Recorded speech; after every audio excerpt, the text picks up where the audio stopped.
Hello again, and a very good morning to you. Welcome to the newspaper review segment on New Day with me, Bridget Otu. My guests are seated. Quickly, I'll introduce them, and then we'll go and look at what the topical stories are on the front and back pages of the newspaper. My immediate left, I have the boss of City FM, CEO Samuel Atamens. A very good morning to you, sir. Morning, Thank Bridget. you very much How are you for joining. I'm very good. Thank you very much. And then we have a senior member of the Convention People's Party, Mr. John Abebrese, also joining us. A very good morning to you as well, and welcome to the show. And Executive Secretary of the Petroleum Consumers Chamber, and he is here with us as well, Mr. John Duncan Amwa. Duncan, good morning and welcome as well. Good morning, Bridget. We hear petrol prices have gone up. Yes, you're right. A little, all right. Well, we'll come back and talk more about it. But let's see what the newspapers are saying. We'll start off with the Daily Graphic, and it has on its front page story. The biggest story there says, Judge sues Tiger Eye. Judge sues Tiger Eye. Says company is illegal. And the justice took inspiration from Martin Amidu's assertion. Also on the front page, Ajet Nassam not missing. That story is on page 13. Pink Sheet Man, in quotes, that's Philip Addison, lead counsel for the NPP during the election petition, is also in court over the Clote constituency. And Ashaiman crusade to win souls to promote businesses, captured on the front page of the Daily Graphic. On its back page, it has sports, and you saw yesterday the Black Stars and Comoros met, and we won 2-0. And it says World Cup qualifier, Ghana through to the next stage. Ghana through to the next stage of the competition. So that's it for the Daily Graphic. The Ghanaian Times has on its front page, police offer reward for information on NPP man's killers. The police offer a reward of 3,000 cedis. But is that enough? We'll talk more about that. And on its front page as well of the Ghanaian Times says adolescents account for 29,000 newborn deaths. 29,000 newborn deaths. And Ghana's cocoa outputs shoots up. Good news there. Ghana's cocoa output shoots up. It has on its back page, same story as covered by the Daily Graphic. The Stars overcome Comoros. Stars overcome Comoros. Now, the BNF, the Business and Financial Times, talks about energy. There's a lot of concentration on its front page on energy, and it says government considers clean coal. Government considers clean coal and 20 megawatt solar farm to boost grid. Banks cut credit lines as bad loans rise. And TechPe plans $750 million Eurobond next year. So those are the papers. I have more here. I'll quickly run through them. The Finder newspaper says cash rules NDC. Cash rules NDC. And the Daily Guide, my final paper for the morning, says Ajet flees from Justice Anas. That's what they are saying. Ajet flees from Justice Anas. And Mahama under fire over attacks on Bawumia. Mahama under attacks on Bawumia. Now, Ashaiman crusade hosts investors. That's an interesting one there. Ashaiman hosts investors. So those are the papers for the morning. The Herald is also here. It says Mahama weeps for NPP discarded. John Kofo, and talks about the tape where you have Auntie B's voice, the lady who is alleged to be a serial caller. And the final one for the morning is the Republic, and it has Mahama flattens Akufo-Addo and Bawumia tackles childish Gubellian propaganda and needless killings in the NPP. So that's it for the morning. I would like to start off with the reward. I'm interested in that story captured by the Ghanaian Times, and it says here that police offer reward for information on NPP man's killers, and DCOP Kofi Boachi, the regional commander for the Ashanti region, are saying that they are offering the whoever volunteers information that will lead to the Duna guy, Muhammadu Duna, will be given 3,000 cedis. Given the magnitude of what's at stake here, a murder, the police offers reward for people who volunteer information, because that has been the bane. It cripples investigations, and it could go up to 5,000. Is it enough motivation to get people to volunteer information? Well, I think I don't know whether I can answer to whether it's enough. Okay. But whether it's going to motivate somebody to want to go the extra mile to offer information, I think the answer is yes. I mean, it's 3,000 cities or nothing. And, the police typically doesn't owe us anything for giving information to facilitate the work they do. And ultimately, the object of the work they do is to protect the citizenry. And so if they try to motivate people or facilitate so that people can come out with information, let's not fool ourselves. Let me use that. The police, more often than not, know these people. More often than not, they have, very empirical proofs. But at times, they just need a certain kind of confirmation. That's why. And so it's only a matter of time. I believe it's only a matter of time.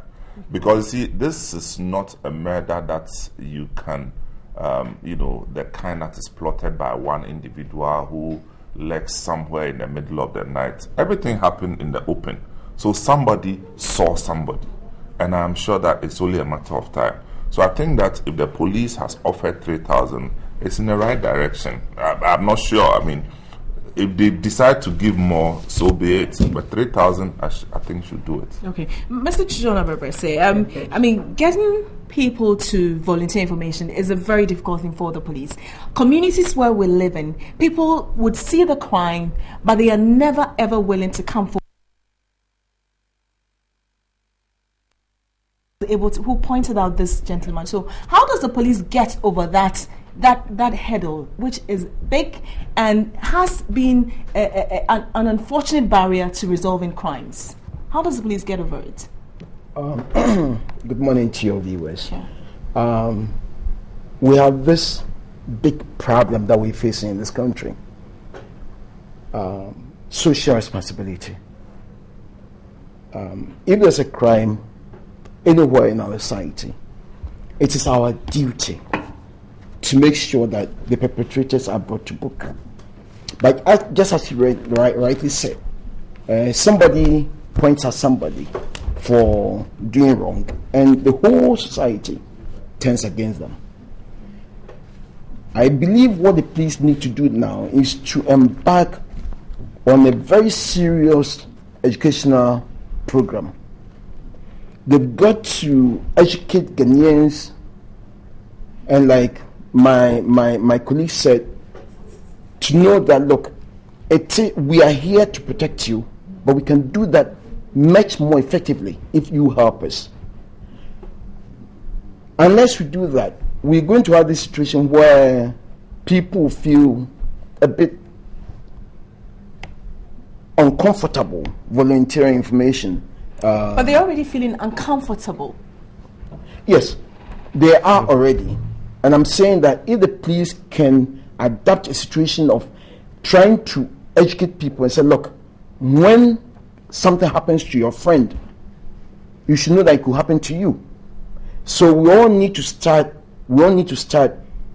volunteering information concerning people who are not doing that which is right in our society. You see, we need to somehow get these wrong people out there.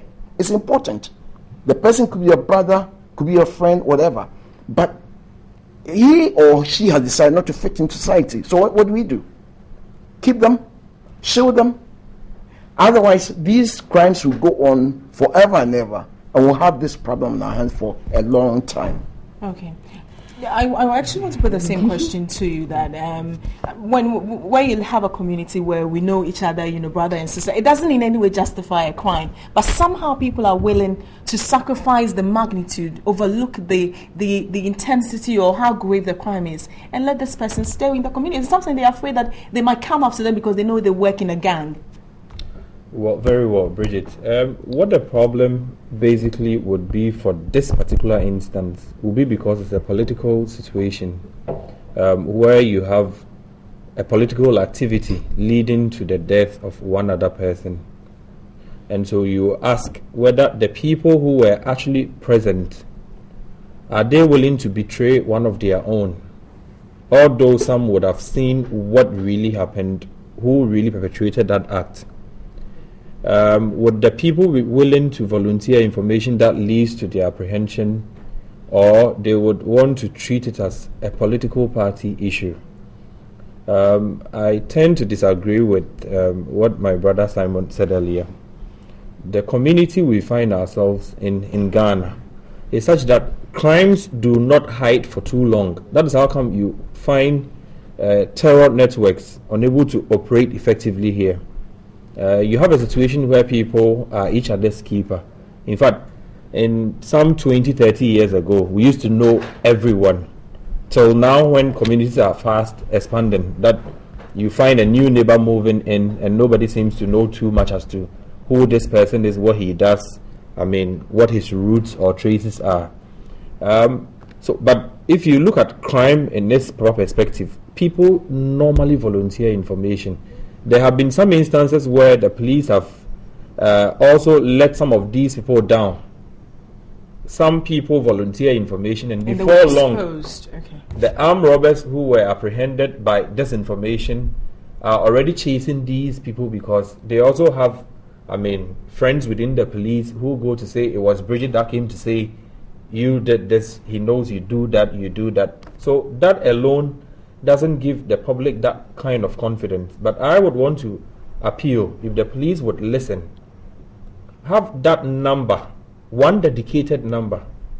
If it is across all networks, they have a crime fighters number, which is the 18555. So people actually call that to volunteer information. Yes. But how effective is the public aware of these numbers? But they are written on all their videos. They are all about. Well, that's more like an emergency number.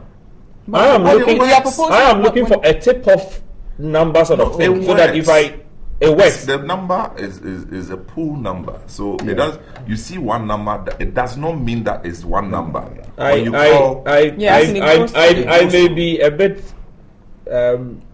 new to this, but I do not know the number. Okay. So it means, and I'm sure a majority of Ghanaians do not know that number. I get the point. Yeah. So if that number could go down very well with us, and I could also do a phone call to say, look, I saw my friend here do A, B, C, D, or I saw this person here do A, B. It will be a bit easier than to bring my face forward to say A, B, C, D. Then the next moment, the person comes attacking me. Why did you go do A, B, C? Okay. For the police to track I want to come to Mr. Samuel Atamansa, where given information, even if you volunteer information and the police say is able to apprehend this person, so the court sometimes they ask the witnesses should come and testify.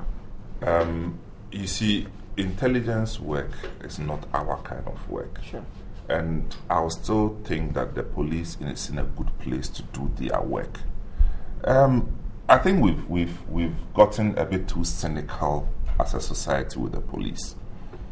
And the police, unlike politicians, don't do their work on TV and in the public. There's a lot of work that goes on behind the scenes. Absolutely. Now, most of the apprehensions and the arrests that they make are as a result of tip-offs, most of them. And the police don't come out to tell you that we arrested so and so and so because of a tip-off. Maybe out of 10, 2 would backfire as a result of some unscrupulous or unguarded police personnel who would go back and tell people that, oh, this is the person that we've seen it happen. But I would want us to look at it from the regular point of view as opposed to looking out for the anomalies. So would people be prepared to give out information? I think that we should hope that people should be prepared because it's their work. What if they had not made this announcement? And they don't... Because they want to get to, the conclusion, they need to find... Yes. So I'm just saying that let's give the police the benefit to do their work and let's give them time. Okay. Because as he rightly says, this is a politically related crime. And as for me, when it comes to these politically related crimes, I want the people, when they are apprehended, to be punished. In fact, the worst punishment that can be meted out to them should be given to them, because it should never be accepted. Okay, that's. I wanted to ask, a follow up to the submission. Does that even make it more difficult because it's politically motivated? Well, I do not think it's difficult just because it's political. Because what if all the eyewitnesses are all party affiliates and party members? Well, it doesn't always happen that way, because you see, you can have 100 party affiliates, but their levels of motivation is not the same. Not all of them have been given 1,000 Ghana cedis. Some may have been shortchanged, so they see the 3,000 cedis as an opportunity, as we say, a chance for Ghana. So I'm saying that it's possible that they will arrest, and they will do it. I am saying that they will arrest them, and they should arrest and punish them severely, so that other persons in that party or other political parties will pick up lessons from it. Okay. The police, it's known all over that every informant is a potential suspect. Mm-hmm. And so people who volunteer information to the security themselves are suspect, because some of them work with the criminals. Yeah. That's how come they're able to know these things. And I have been a witness to, with the security, a private security company. Yeah. And when we were interacting with the people, they said they won't talk on camera. But what they said was that the guys who have been recruited for that security to be watchdogs of the community are criminals. So is it dangerous to have people like that, who volunteer information, they themselves are criminals, working with the police? Criminals still on the job or used to be criminals. You see, the police are quite good at their job. Sure. Okay. What they do is that they know the X has been, and you see, the police at times they try to convert. We might not know it, but they convert. So when they have about two, converted ex-criminals, provide information to them, I see nothing wrong with that. But let me buttress a point my brother made about the police sort of blowing the cover of information providers. Okay. I know that the police is trying to weed out some of the bad nut among themselves. But you see, I will have difficulty, like other people, volunteering information in certain circumstances. Because you see, look, when you go to bed, you don't have the police there protecting you. And yet it is possible somebody, a police officer, like I said, has a relationship with a criminal and will say, hey, do you know that we got that information about you from this guy? So it's important that we feel safe, that we can provide information to the police and be protected.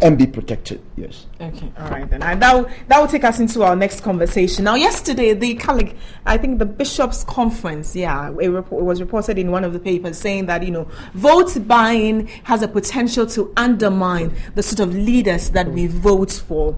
And I had the NDC and the NPP here. That in fact, the Deputy Communications Director for the NPP, Anthony Carbo, and also the Executive Secretary of the Ghana Free Zones Board, Mr. Chimboafo, were here, and they both vehemently denied, saying that, that assertion sometimes is overblown by the media, and that if you give people transport to a venue, it doesn't necessarily influence them. Today, the Falcon newspaper is reporting this, that cash rules NDC race, and I'm glad I have neutral persons here to talk to us about this. The Finder has this: cash rules NDC race, inducement, billboards all over. Do you believe that vote buying really has a potential to change a voter's mind as to where they vote? Wow. I don't know whether your question is the same as this. That's why I built it. I built it, not this in general. Vote buying, yes, I'm asking. Of course. Because yesterday the two parties denied, saying no, it has no. Well, but were you expecting them to agree with you? No, they are the victim. They are the culprits. They are not going to say yes to it. Vote buying, Ajibebia, is everywhere. That's what happens. I don't know how to say this. It happens. It's happened since we came back to constitutional rule, buying of votes, at a very high level, and it simmers down to the, downtrodden who get the crumbs out of it, But vote buying is everywhere. But does it really shape where you vote? I mean, you can take the money or whatever it is they're giving you, but you have the mind to decide where you want vote to. Buying, the question you ask is, can it influence? And I answer yes, it can, and it does influence. Question number 2, can everybody be influenced through vote buying? Absolutely. And the answer is no. But is it widespread? And the answer is yes, because people travel to communities outside of the urban areas. They pay people in traditional authorities, they pay people in local authorities, they pay people, religious leaders. And vote buying is not just a matter of taking cash and giving to people. When you start buying cars and donating it to certain people to influence decision making and influence the degree of acceptance that they have for you, that is vote buying. And so for somebody to say that vote buying does not exist in Ghana is living in a fool's paradise, in a big paradise at that. All right then. You're a party person, the Convention People's Party. Yes. How, during congresses and the like, do you bus people? Do you feed them? You give them water? And what's the motivation behind that? Because we do not want to get participants or contestants involved in this sort of it's repugnant, behavior. The party takes upon itself to take all the delegates to the point of Congress. But that does not mean that at the point of Congress we don't have other people trying to influence. What we do in the Convention People's Party is that we make it plain to everybody that if you are caught doing that, our internal laws will deal with you. What are some of them? What would happen if somebody does, influences? We have a disciplinary committee, a very high-powered disciplinary committee, and you'll be taken to that committee, and what decision the committee comes to is what the party will take. It's important that we do that because, you see, charity begins at home. We of the Convention People's Party want to take over the reign, the government of this country for the people of this country. We want to have good government for this country. And if we cannot put things right in our home, if we cannot say, hey, what you're doing is wrong now, I mean, you can be very sure that when we get into government, we might lose that strength. Okay. So we have all that practice in our Congress. Duncan, a quick one from you. Your thoughts on vote buying, having to give somebody, whether it is fertilizer they need, like Mr. Ataman said, it's not just cash. Sometimes you donate to a school, a church, and the motivation behind is you want them to support you. At the base of our problem as a country is that particular practice. At the base of our problem, where you expect to elect leaders to solve problems, but leaders are not elected on merit. I'm sorry to say, in Ghana, most people have a way of paying their way through positions. So you are going for a contest and the highest bidder is sure likely going to emerge. You may have the best of ideas, the best of zeal and will, capacity to even serve the people, right? Bring development, bring change, bring transformation to their doorsteps. Another could emerge with enough cash, right? Splash it all over. Buy rice, buy clothes, buy mobile phones, buy all manner of gadgets and distribute. Soon you would realize those who came with the zeal to actually serve are swept off. And when that happens, Bridget, because the other person who actually has been elected feels he bought the people with a certain amount of inducement, he goes into the office you expect him to deliver and goes to bed. He turns arrogant, turns off his phones, doesn't respond to anything concerning the people over whom he is supposed to lead to ensure development goes on. I mean, he's paid his way through. So at the base of our biggest challenge as a country is that creeping phenomena where people normally don't even think beyond the very day and the fact that he is getting a 3310 mobile phone or some piece of cloth or some papaya that has been served. If you take all of those inducements and put it together, the person has a budget. He spent 2 billion to get that position. So the moment he gets into office, he's looking for a way to recoup that money. And that is the basis for corruption. If politicians, for me, I have said when I did so political do you support science, states funding political parties? you see, I think we have copied democracy rather too blindly. How so? And if I had my own way, I would further propose as a political, science, I trained in political science. Yes. I would wish that we even do away with the party system altogether. So that if we are looking for parliamentarians, right, you look at the neighborhood, you look at the community. There are people who already serve the people without being elected. So it will be a lot easier to put such people, give them a little more power, a little more resource, to just do a little more of what they do. But when we are going for Congress, or when we are going for primaries, you would realize that the people who have served their communities, because he does that day to day, he's already not rich. He organizes classes, he pays people's school fees, he does all manner of community work. He is usually not rich. Someone would emerge from Germany with enough funds, right? Pay his way through. Soon he sits in parliament. So whether the people get good roads, potable water, good health care, whatever, it is none of his business because he paid his way through. So he's rather using the MP position to lobby for contracts, lobby for ministerial position, lobby for anything else that will bring him back his money, not the people.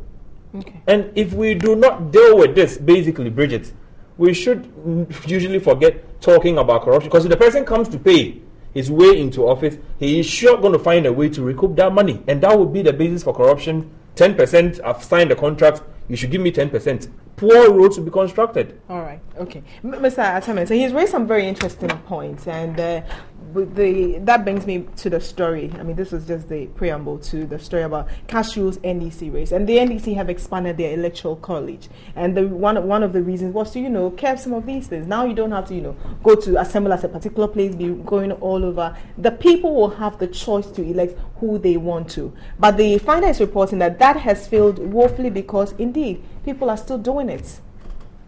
Where is the problem here? Well, I mean, look, parties that are in government are characterized by these things. It's not a new phenomenon. I don't think so. I mean, they are in government, they have money, they get all the money, they have their colleagues getting all the contracts. Some of them take their kickbacks, some of them prepare for such elections. And so you see money flying about, and it's not going to go away because of one publication in the Finder. It's not going to go away. I mean, my only departure from it is where he talks about huge billboards all over. I mean, huge billboards doesn't mean that somebody is blowing cash, because there are party members that own billboard sites that could be donating to parties. So billboards alone will not do the trick. Okay. Having said that, there are people who are paying their way to getting elected. There are people who are wasting their fortunes in getting elected. And that's how come after people go through these elections, especially those who don't win, come and see poverty. They are visited harshly with poverty. Mm-hmm. Harshly. You see them, they are in a trot queue and they are dodging. And I don't see why. Because there was a guarantee that. Yes. They make it look like an investment, a pyramid investment. Let me put in my all so that when I win. And I'm asking, you win and become a member of parliament. Where are you going to get these 2 million cedis from? Just by becoming a member of parliament? You will not be. So I still don't see reason why people should buy their way. Look, in my constituency, a similar thing happened during the MPP thing. Some guy who was very, very solid guy The accusation was that he's not giving enough money, so he and man. He's not. He lives in the US. He doesn't bring money. He's not bringing money. So, and they rejected him. So I'm just saying that these things go to our detriment, because if he has to give you money in order for you to elect him. When he wins, he's taking the money from you. He's not stealing it from space. He's taking it from us as the citizens. So this is why we should condemn this thing. So what has to change? The people's mindset? And how do you get into, you hear people say, oh yeah, reorientation. How does that happen? I don't know what has to change. I don't have the answer to that. Wow. I do not have the answer to that, because for me, nothing is going to change. People will always use money. Now that we are heading to elections next year, trust me, the two major parties, their major headache is how to raise money. From the NDC to the MPP to the CPP to the PPP, how to raise money. Because without money, nobody will listen to you. Nobody is going to listen to you. Look at the party t-shirts, paraphernalia. You think people buy them? No. Because if you are not giving me the t-shirt, somebody is going to give me anyway. We'll add a cap. We'll add a the cap t-shirts. to it. So this is what we are talking about. People are going to spend money, and they need money. It's not going to change. Okay. Nothing would change? Maybe the CPP can change. Yes. On a more serious note, yes. You see, our prime constituency is the poor in this country. And we feel very, very sorry and sad when they are forced by circumstances to take a 10 cedi note and, like my brother said, a party t-shirt, and vote for a person who has absolutely nothing good to offer. Okay? So what we are saying is this. With time, as of we've started it. We have a very dynamic national youth organizer who is going, he's going across the country with the youth, talking to them. And the youth will talk to their parents and their siblings. We are saying that, look, don't take that 10 cities for how many hours? 24 hours? Survive an hour. And suffer for the next 4 years. We are telling them, please look ahead and vote for the person like you said. So what would substitute that? Because that 10 cities you're talking about, whether it's for an hour, it would make a whole difference in his or her life. Oh, yes. In that moment. And more so, even if you should win, what tangible thing are you going to offer them? Because it's all about what they can see, what they can feel and eat, because that's what they need. You need to give them hope. Hope? And I mean, no, that's right. You see, they cannot eat hope. Like we all say, because we have not let the Ghanaian people know that when we say that you can, look up to the hope, we are here to give you hope. Look, when a party comes into power and starts giving the people what they want, not what they want to give the people, what the people want, when you tell them that, look up to hope, they will understand what you're talking about. That's what we, the CPP, are here for. I mean, Duncan, you want to make a point? Yes. The challenge here is that the right people don't win. The challenge. In fact, he may want to give hope, but like he said, if you don't pay, the next person is willing to pay. But that person that you claim is not right has a message. You see, Bridget, his message is the money. He has enough to pay. And you see, most people, because they also need the funds, he needs the 10 to do a quick turnaround. CPP comes with empty hands and preach hope. NDC comes with 10, MPP comes with 10. I'm quite sure they will look between the two and call the CPP not serious. Or they will invite NDC. They wouldn't even. The next time you come as CPP, they may not even come all together. Well, that's true. That happens. That is the bigger challenge. So although you may go with the right kind of people, the right kind of message, if you don't accompany that with the money that the people are clamoring for, trust me, they would probably not. If I was in a congress in Kumasi, where one of the candidates really, I thought was way brilliant above all things. Okay. The delegates were telling him, no money, no vote. And indeed, he had to withdraw at some point because he saw the other candidates. Look, when this one goes with 50 Ghana per delegate, the next person goes with 80. The other person comes with 100. And you come to say, look, vote for me and let me change things. You come with 0. The delegates were themselves telling him, no money, no, he shouldn't even come here. And he stopped going. At some point, he had to pull out. So that is how grave the monocracy situation has become. We are not being, fair to ourselves. The right people are just not going to get elected in this country. Yeah. NDC has got their primaries coming up on Saturday. Yes, this Saturday. I bet to say it will be a contest of resources. I bet to say. Okay, so Mr. Atamensa, so should we then sit down, since the people have decided that no money, no votes, all right, fold our arms and say, okay, so we will take the money until a point where we realize that everything around us is falling into pieces. Everything around them is falling into pieces. Now they will not have toilets. Now they will not have even roads, nothing. And then they say, oh, you know what, now let's vote for issues. Let's vote on issues. Let's vote for competent people.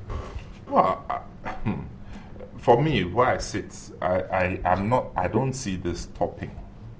I don't see this stopping because people, you see, it's all coming There's out. There's a demand and supply. It's coming out of a certain relationship of suspicion, where those who are not in power or those who are not up there suspect that some people are making more money than they have worked for.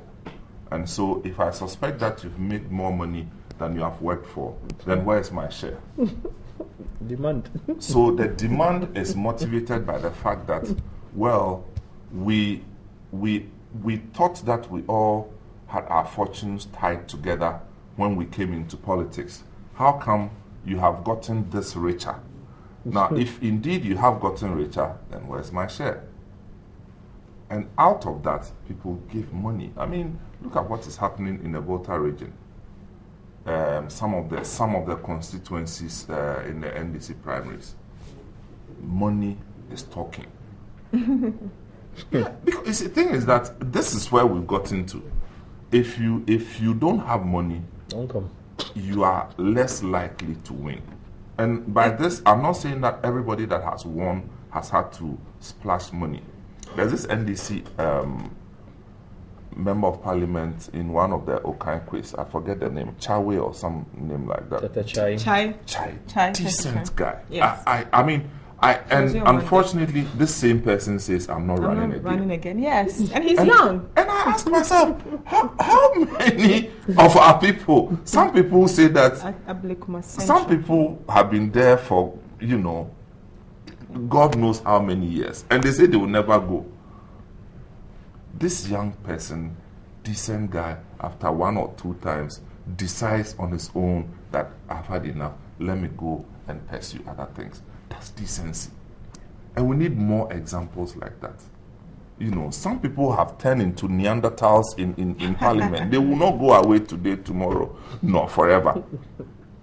And what happens is that the wrongs are being extended year on year. So as for me, I'm not sitting and wishing that this money thing is going to go away. Because the reality is that it's not going away. Because it helps people secure what they want. But I'm praying that one day Ghanaians will take the money.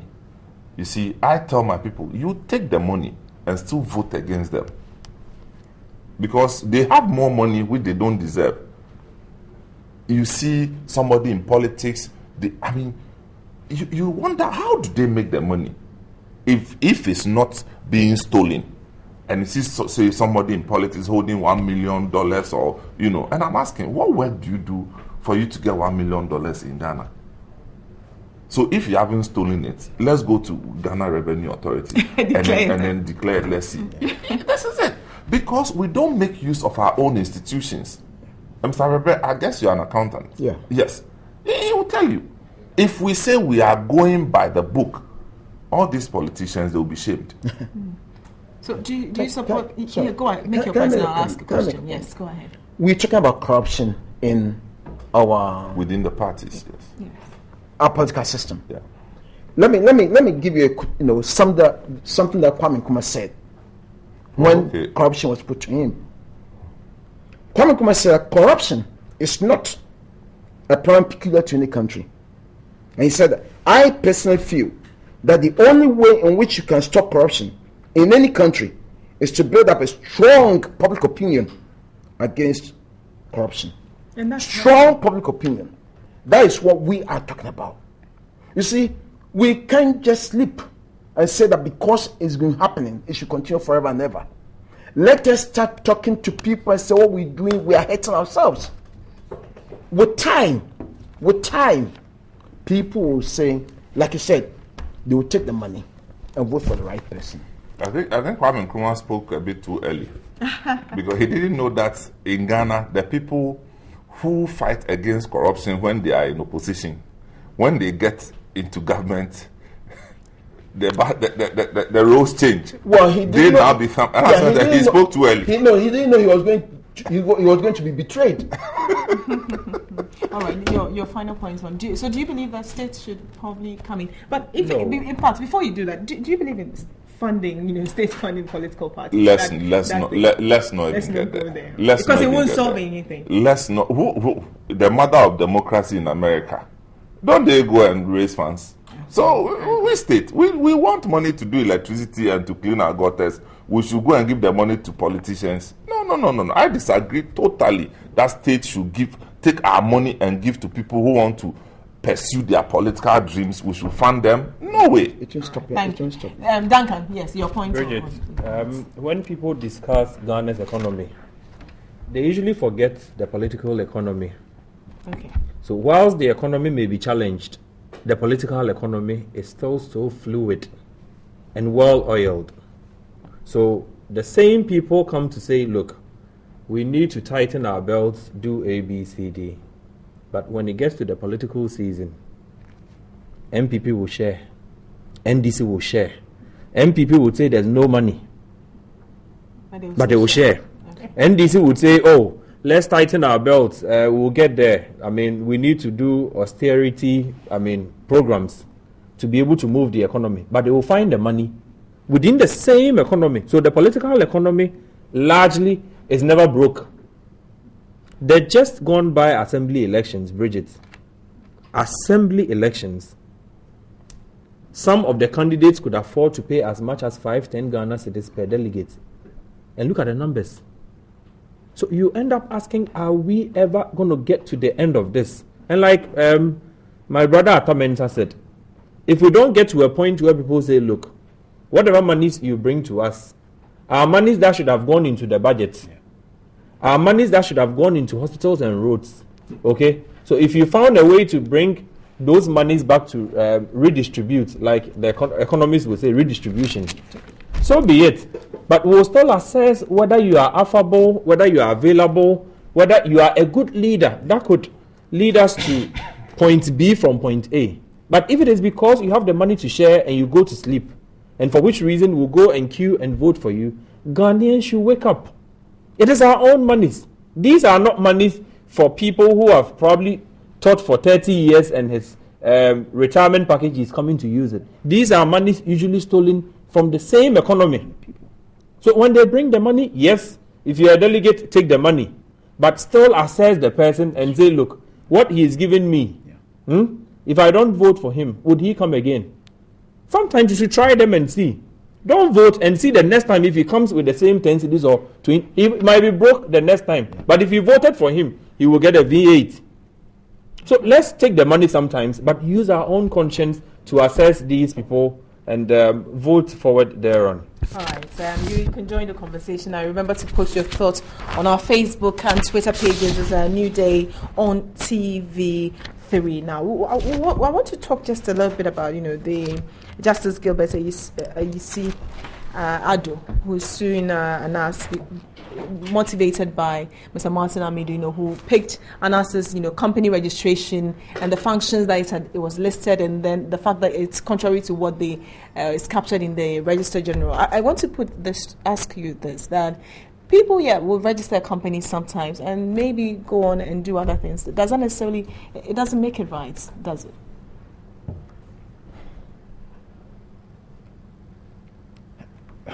if we want to be pedantic and say that when you registered this company, the intention was that you should do this, and that you've gone off course, you've done that, and for that matter, what you've done, though legally may be challenged, it is not right in terms of society, whatever, then I have a problem. Okay. I have a real problem. Of course, I'm not the court. Sure. So I cannot decide on this issue. But you see, we need to look at the wider implication of this. And what is the wider The implication? wider implication of this. That, look, it's being said that if I want to bribe you, I should let you know that I'm bribing you. Okay? So, I mean, where do we stand as a society? Where do we stand as a society? Okay? I should let you know that the wrong that you are doing is being recorded and to be used against you. So, watch out. And who's going to do it? I believe, you see, there's something called lifting the veil of incorporation. Which you have the same thing in, this sort of situation. Going beyond the propriety of what's happened. Okay. Is society benefiting or not?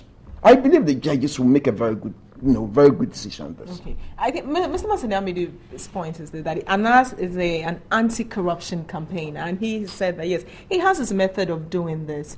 But Mr. Masanamidu, if you want to be an anti-corruption campaign, then you must be as clean as possible, and he's determined to prove that ANAS is not clean. You see, forgive me to say, Mr. Amidu is playing to the periphery. Okay. The central issues, which is that there has been cases of judicial corruption. In fact, anytime it comes up, what becomes a cliche is that where's the proof? Where's the evidence? Then you find someone, by virtue of his training and experience, right, deciding that, look, this has to be exposed. In fact, once and for all. And so he takes it upon himself. How? And then I'm not interested. Whoever cooperates with him or doesn't, I'm not interested.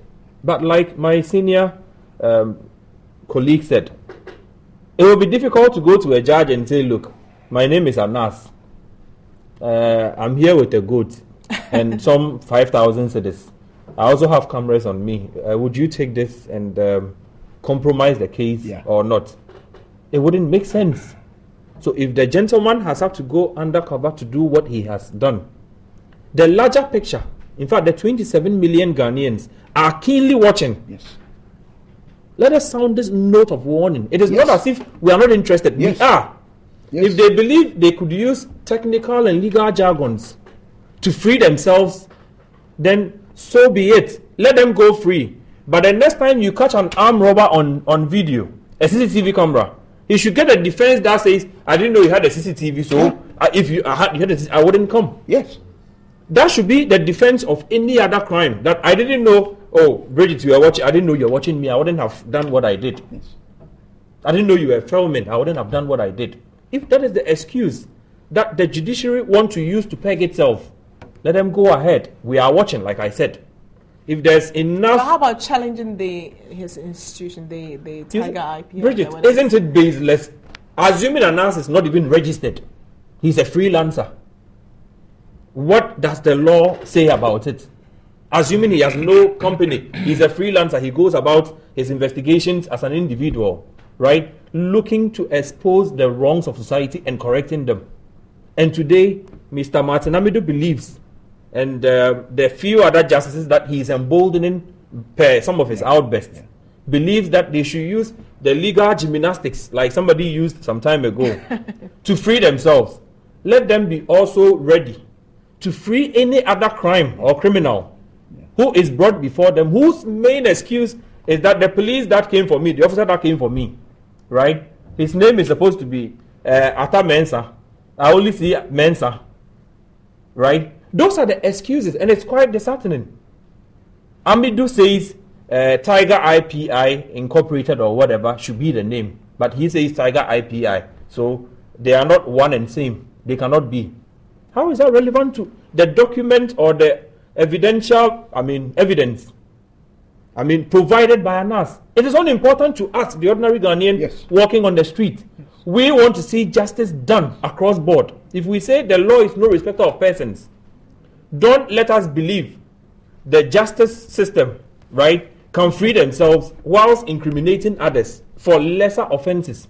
If you took a goat to compromise a case, and in some instances, like I saw on Anas's video, some of the judges who 4 or 5 of the accused persons brought, 3 are incarcerated, 2 are let to go. And those are the 2 that Anas and co had gone to pay for. And you tell me Anas should have gone openly to say, my name is Anas, I'm recording you, would you take 5,000 and a goat? It doesn't make sense. Okay. But let them go ahead with their legal, gymnastics and free themselves. Okay. We'll be very happy to come back to them another day. With what's happening, and I'm actually glad we don't have a lawyer in the studio today. With what is happening and where you see, do you see it as legal gymnastics or the jargon they throw in it about, like they say we should go through the due process, and he who seeks justice must come with clean hands. Look, I don't want I don't want to begrudge the justices for seeking justice through the courts. I mean, that's all they have. I mean, apart from going to court for somebody like Eisiado, what else can he do? And so if they choose to go to court to challenge the process, I think it's in the right direction. And that offers our institutions the opportunity to assert their relevance. And so I don't have a problem with that. And I don't think Anas himself has a problem with that. My only challenge is, the suggestion that, permit me, I've been out of town for a week, so I may have missed out on a few things. But the suggestion that Anas is doing it for financial consideration, I think that should be... That's Masanamidi says, he stands for profit. That he's doing this for financial consideration. That suggestion should be thrown in the bin. Now, I say this because I know Anas very well. I've known him when he was in Ghana Institute of Journalism throughout, up until when he started practicing at the Crusading Guide, all through, until when he went to the law school and then the school of whatever, how do you call it, University of Ghana to do law, and then when he did his professional. And he's not somebody who's motivated by money. So if you want to attach this money to him, you've lost to start with. Second thing is that... But Simon, let me just add forgive. If the gentleman wanted money, right, he has enough evidence. I'm sure the justices would have even paid for the evidence that he made public. They would have paid a lot more. Let me make the point. Now, Anas has... what do you call it? He said he doesn't have the permission or the certificate to operate. Indeed, he has from the Ministry of Interior. He's always had this certificate to practice as an investigator from the Interior Ministry. He has it. Tiger IPI is duly registered. So, you see, the issues that are being raised, I ask myself, so to which end? What are you trying to prove? It's not registered. He proves to you that it's registered. That he doesn't have the license, he proves that he has the license. Now you suggest that he's trying to do it for financial rewards. And we say that no, that's not how he works. Now the fact that he has a service passport, so what? If what he is doing is in the interest of a certain government, and the government decides that let me give him a service passport to facilitate what he does. For instance, Anas goes to the harbors, okay, to do what he did with the port, Can you imagine how he was going to succeed without the help of the authorities? There was no way. He was in Nigeria only last week doing a similar thing. He was in Sierra Leone. Do you think that without the help of authorities, he's going to succeed? Now, the people that pass through our borders with all sorts of things, cocaine, and don't they get help from people? They had diplomatic passports. They get help from different people. She didn't have the British High Commissioner. So we are saying that people facilitate. So if this person is doing something for our benefit, what's wrong with a government facilitating? What is wrong with it? Now, so I'm just saying that we shouldn't, you see, we want to throw the baby away with the water. We need to be selective in dealing with the issues that are confronting us. Okay. The key problem that we have is corruption. And is ANAS helping us with the corruption fight? The answer is yes. Is Matiamidu helping us with the corruption fight? The answer is yes. So I think that whatever they do, they should know that you can't throw the baby away with the water. Ghanaians are interested in this issue, and that whatever ANAS would need or require from government to make sure that he does his job, I think we should provide. Okay. For some people, the doubts or the confusion is the fact that, like you mentioned, Mr. Amidi also stands for something, and so for him to come and challenge ANAS. You see, I don't see what he's challenging, to be honest. Maybe he says he'll go to court. Maybe when he gets to court, we can get a fuller picture. I still don't get what he's challenging, because things to do with his registration as a company. So what? For me, whether he's registered or not, if you catch a thief somewhere, is the issue about your identity as a person who caught the thief, or whether you have proof that this person has stolen? I think it's shifting the goalpost. This is my personal opinion. And I'm not by that saying that everything ANAS is doing is the right way, because I'm not in his industry. Yeah. But whether it serves our interest, 100% yes. Okay. But in some jurisdictions, so you have people, such cases will be thrown out because they will challenge the modus operandi. Which jurisdiction? Which? In the US. Who said that? The CIA, do you know how they get information? Yeah.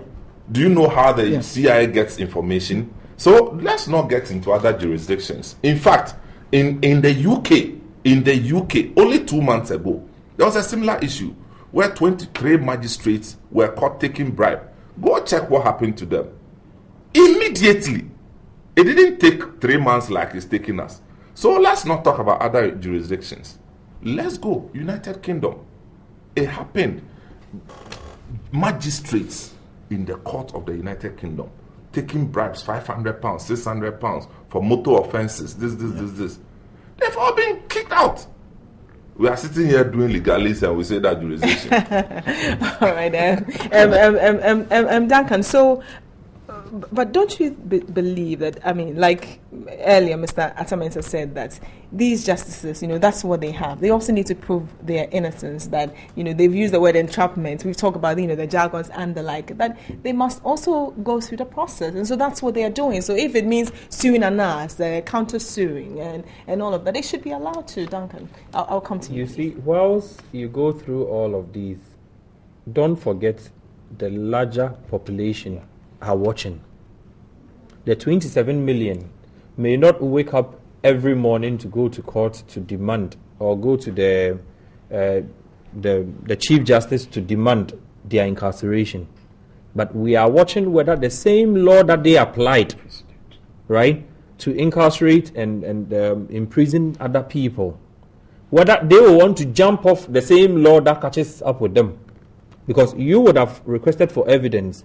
The gentleman has provided enough evidence.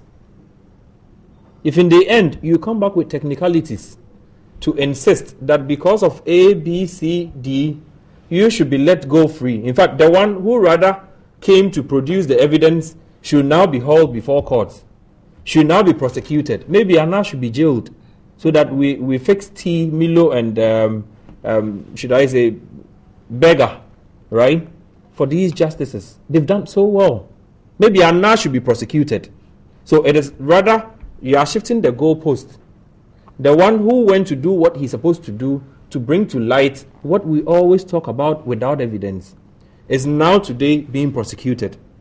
The one against whom adverse findings have been made rather has the high horse to ride. Okay. It is quite unfortunate, but like I said, 27 million Ghanaians are quietly watching. And if they are able to succeed using the same legal system to free themselves, we'll see how the rest of the population also go about, the legal situation whenever they are also entrapped. Okay, all right. You make your point, and I'll ask her, pronouncing people guilty, in the course of public opinion, even before the law comes. Well, I think the legal people know what is going on. Precedent. Mm-hmm. We should not, like I said, we are not the court, but at least we can throw in a piece of advice. Okay, common sense. They should not. We don't want a precedent to be established in this case, which will go against the smooth implementation of law in this country. That's all.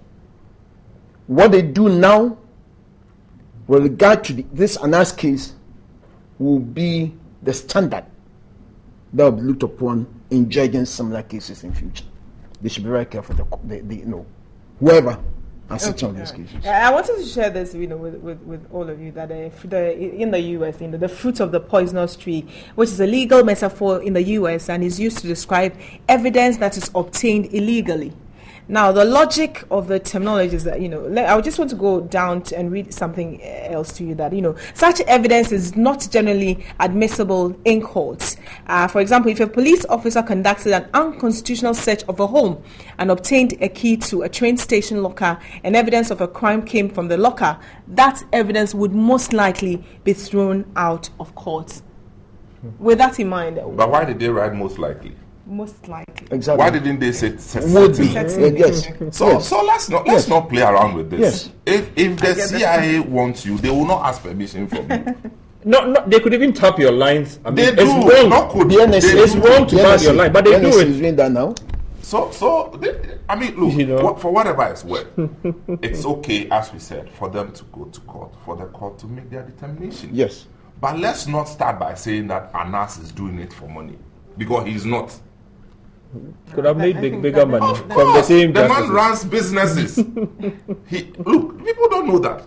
Outside of this, Anas has businesses that he runs. So he's not a pauper who is desperately in need of money. He would have made money years ago. That's true. This is somebody who knows his trade. Because he's at the cutting edge of journalism and investigative practice, he may make mistakes. And that one we should admit, he's a human being. But what we are saying is that let's not try and put him on a sacrificial board that this man, all he's looking for is trying to make money out of government, which is easier. Which one is easier? Making money out of government or making money out of suspects? Okay, all right. That takes us to our next conversation. But before we start, it's energy. And every single day people want to know what the government is doing or what is happening. When will the infamous Doomsaw would end and the like. So the power badge when it's docking. I think I saw a paper yesterday that it's docking when? Is it this weekend or something? I'm not sure. We'll get that checked. But then the BNFT has something on power. But before we get to that, I wanted us to talk about the petroleum prices that have gone about between 5 and 11%. Yes, Bridget. Like you said, yesterday morning, a couple of the OMCs really adjusted. Prices upwards. Sure. And we were indeed worried. But asking around and across, what comes up is that most of the smaller OMCs are struggling. They are really struggling. In fact, deregulation has served a good purpose to motorists and, for that matter, people who drive in Ghana, where you have fuel prices moving down from some 18 Ghana cedis a gallon previously to some 12, 11 Ghana cedis because of the competition. Today, government does no longer have a hand in price determination, although it still has taxes on it. Some of the smaller OMCs, like I said, were struggling because they also need to make up the numbers. If Shell could do 1 million liters a day, sure, and a smaller one would also do like 10,000, how do they take care of their overheads and how do they take care of other expenses? So some of them would obviously have to go up. But the good thing is that Goil, Glory Oil, Frames Oil, Agapet, as we speak today, they are still hovering within the 2.6 region. Shell has gone up to 2.82, Total has gone up to 2.82, Star Oil is also going up. So clearly they are going up, but it is for you, the Ghanaian, the consumer, to determine whether I really would want value for money or I would want to make a few savings. So if you check this electronic board and it's displaying 2.8, 2.9, 2 point whatever, and you can move to the next one that gives you better pricing, please do. Okay, all right. You're an industry. But somebody was making this point the other time, and I don't know how to check this empirically. That you can see on the board 2.5. Okay, or 2.6. But the pumps will be reading.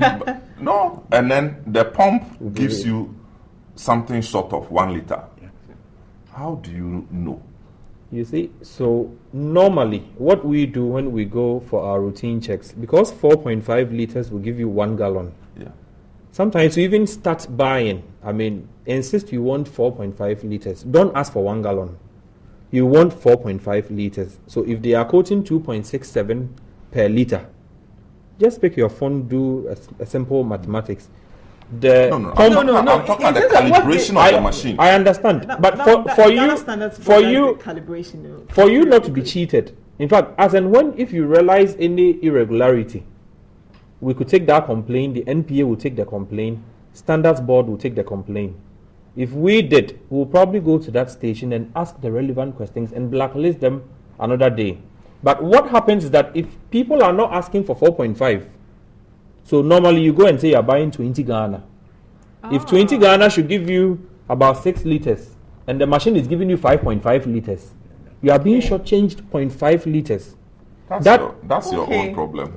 So normally, before you even fill your tank, if you can, insist on 4.5 liters and see what the machine reads it in. So we shouldn't read the money. Don't read. Buy in liters. Yes. 4.5 gives you 1 gallon. That's actually a good. Yeah. So if before he's done 4.5 and he's already reading 13 cities, when what you have calculated should give you 12 cities, it means he's shortchanging you. Okay. And trust me, most of these service stations will reel under that kind of pressure. The moment he realizes you know you're right, they are doing the wrong thing, they will probably have to make up for it or find a way to fix that problem. But as and when we also know we'll go down, the NPA should be doing some of these things, but the system is a bit loose. Okay. So my other question, I think Mr. Atemesa mentioned, when do you check the calibration to ensure that what they are giving you actually meets the standard? That would also be another process. They are all supposed to have a standard, gallon. It's a 10-liter gallon. So if you insist, then he should pump into that gallon, and if it gets full, then they are dispensing what 10-liter gallon. They have something. There's a name. A container. A container. Yes. There's a key name I usually for. They should all have it. Okay. Most of them. So if he dispenses into it, and it's exact, you would know. If it's also short, you would know. But normally, if you could also afford, get the standard, the small gallon, the white one. Insist that he drops fuel in that so that you could check. If it gets to the neck full, then it's 4.5. Okay. If it is anything below, then chances are that the pump itself is under dispensing. Okay, and all right. You are being cheated. Okay, and currently, let me go over it again. Goil, Glory, Frames Oil, Agapet, they have maintained their prices. They are still around 2.6 okay, levels. Right. The others have gone to 2.8. Okay, so let me pick your thoughts on it. The Vice President said that, and a lot of people know this, that the real challenge will be when petrol prices start going up. Because you have oil prices dropping as low as $44, but per the finance minister's projection, I believe it will go on. They are hoping that by 2017-28 it will be around $54. So it means they can still contain it. But where you have a very weak currency, it would still push the OMCs and the BDCs to push it. Yes, you know that problem now. You plan for it. You can buy futures. You can buy futures, right? It will be better if you know for certain that in the next 4 months we're going to be faced with that problem. Go borrow money and hedge, like he's saying. You win that way. So, I mean, this is a very simple thing. Yeah. but it's not done simply. Well, he is an authority, so he knows what he's talking about. No, but Mr. Thomas, as a consumer, from where you sit, your general thoughts on the deregulation and where we are now? No, deregulation is good for any emerging economy. It's good. So let's look at this scenario. What if we had a stable currency? Yeah. So you see, deregulation needs a certain enabling environment to prosper.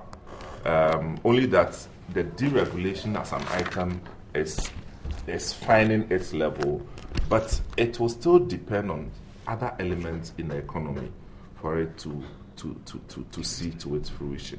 And we are not seeing the other elements that will help it to grow. And that's why we are having to pay more on weekly basis. I mean, till I came here this morning, I didn't even know that we had increased petrol price until Duncan made mention of it.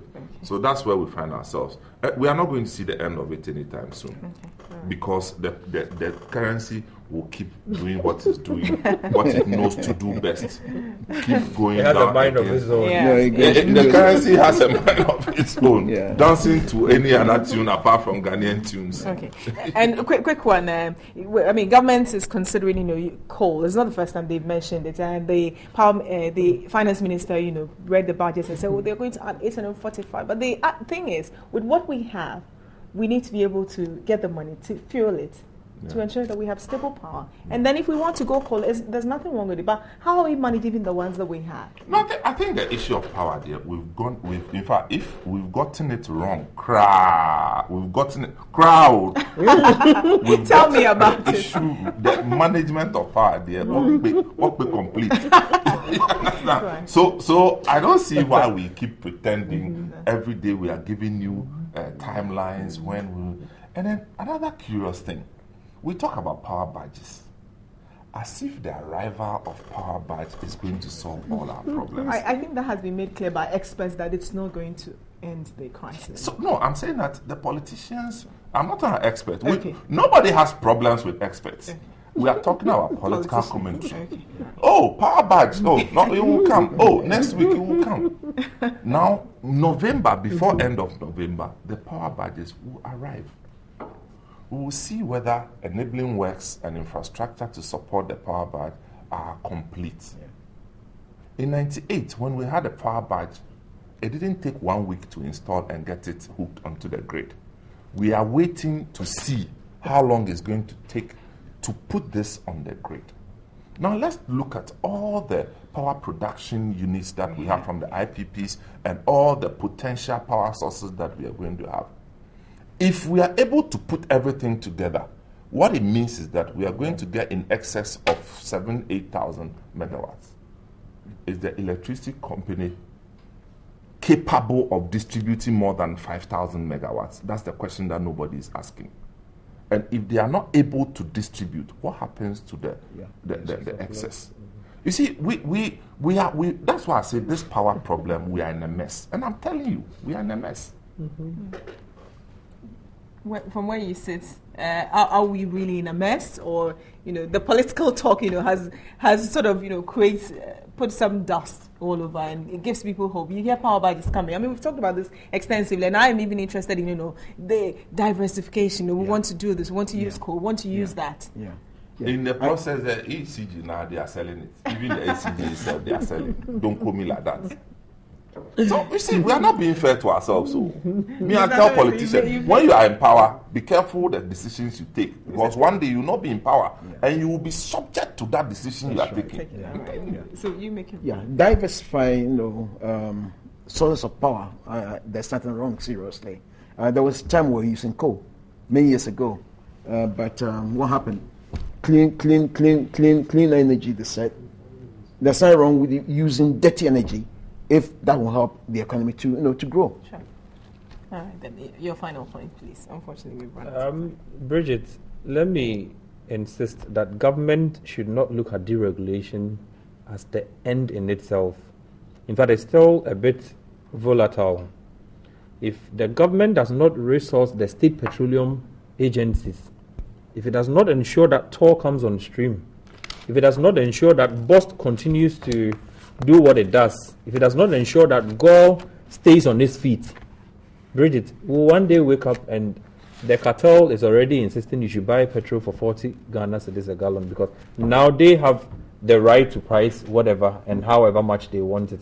Government should continuously invest in the state petroleum agencies to ensure that in the interim, there would always be that one company or two organizations that will break the sort of cartels that would likely emerge out of a deregulated market. So government should not go to sleep. You used to subsidize fuel to the tune of $3 million a week. That money today, you are getting it for free. Invest further in TOR, invest further in BOST, in GOL if you have to, so that if GOL would even have to subsidize petrol prices for the poor in this country, they will be able to break, so be it. Okay, all right. My producers tell me we have just about 2 minutes to wrap up. But, the president comment is still trending. And today, the Daily Guide, captured it and says that, Mahama under fire over attacks on Bawumia. And they have actually dug something he said when he was the vice presidential candidate of the NDC. That indeed the NPP government at the time was incompetent. What I cannot say for a fact is whether the newspaper it was actually Ghana News Agents, GNA, that reported that. Whether it is coming from the Day Counter, sometimes you report a story and then you use your own. No. We also covered it. You covered it. Okay, so of course he said. He said that they are incompetent. That before government is incompetent. Haruna Idrisu was there at the function. It was mentioned. I read the story. He said in June. They said it. But you see, this issue of incompetence, I don't even know why the president went into it. Even yesterday in the Volta region, NDC primaries, K2 South, the one who is contesting Fifikwete said Fifikwete is incompetent. I mean, the use of the word incompetent. So does it really matter whether it's a word that they use? No, listen. What is the problem there? Incompetence is not being competent. Competence itself is a made-up word of skills, capabilities, knowledge, talent, everything put together. So what they are saying is that you are short of what you promised or what we expect you to deliver. Yeah. That's all they are saying. Yeah. They are not saying, excuse me, to say you are stupid or you are, Incompetence is that you said you give me this level, you have not been able to deliver up to that level. Simple. And I don't see why the president should have a problem with that. Honestly, John Mahama, anybody that knows him knows he's a gentleman. And I was honestly shocked, disappointed when I heard that. And I said that, look, Your Excellency, you are opening the floodgates for unnecessary backlash. And true to word, this is what has happened. Bridget, I would disagree with my brother. Okay. That what? You see, on which one? On which one? No. You see, he has come under so much flack. He's going to. Just a second. Yes. Under so much flack. Okay. The same word has been repeated over and over and over and over. And in fact, they do not even describe him as incompetent with energy, so that we would all agree. They said the incompetent Mahama administration. Okay. That is huge. In other words, everything that but he said incompetent Kufu. Was it defended at the time? It was defended by the Kufu administration. We'll get there. We'll get there. You have dug. We'll also go look for the. No, who's all right, hold on. No, as in whoever has dug has also dug. But what I'm saying is that the man has been bashed severally. He should not have a right to defense. Nobody said that he should not. You get me? He should not have a right to defend. He should have a right to also say, look, those calling me incompetent, what is your own track record for calling me incompetent? Okay. I think that was a valid question. He may have chosen to use a different language. But the way and manner he went about it, some people will have a problem with it. But I think that for the mere fact that incompetence has been attached to his government, he has a right to defend himself. But then one would say, it was he was addressing the NDC faithfuls and decided, to take a jab. That, like he said, he's a gentleman. He's known to be very soft-spoken. In fact, he's been called all kinds of names. So if he decided to throw a jab, it's allowed in politics. So he should be prepared for the backlash. Okay. That is why he's not complaining. That is why he's not complaining. You have not been president before, so don't judge me about competence. No. On which ground? Those are one seeking to be president. No way. Was he president when? Was he president when he said Kufuor was incompetent? You see, just Mr. This one about competence, incompetence, whatever. Like my brother said, it's a question of you promised that this, you've not delivered. Okay, that is, I believe that's what Ghanaians are saying. That the NDC coming into power, promised that this and that and that. We have not seen those things come to fruition. That's what we're saying. As a fact, in the CPP, we believe that the NDC government could do better. Could do better. Okay, but you see, the important thing is that we don't make the whole thing look like we're insulting somebody. Precisely. Yes. Okay, Yes. that's wrong. But we in the CPP believe that the NDC government could have done better by now. Thank you. And we're looking up to the NDC government to do better. Okay, so that's how you choose. Yeah, that's how we explain our But has been on him, But the incompetent Mahama you mentioned that, administration. he's a gentleman and the like, and he decides to throw a jab. And the tone he said it when he mimicked Dr. Mahmoud Bawumia. I am saying that when you make utterances on political platforms, be ready for the backlash. Be ready for the backlash. All right. And know that you'll be judged by your own words. Okay, all right. Because we are all enslaved by the words of our mouth. That's what the Bible says. On that note, I'd like to say a very big thank you to you, Mr. Samuel Atemensa, the CEO of City FM, and also a senior member of the Convention People's Party, Mr. John Abebrese, and also the Executive Secretary of the Petroleum Consumers Chambers. Thank you very much for joining us, Amwa Duncan there, and good morning to you as well for watching us. There's more coming up on NewDay.